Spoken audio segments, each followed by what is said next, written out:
Now, as a buyer, you are likely going to need a lender to provide you a mortgage. How do you choose a lender? Well, you have some choices.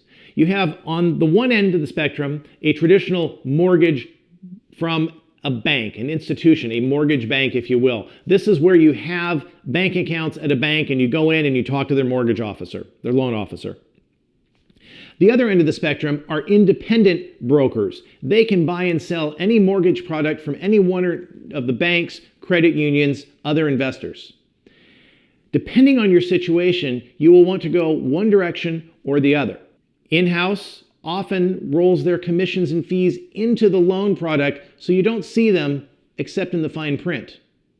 An independent broker has to disclose these fees, but they can often get you a slightly lower rate.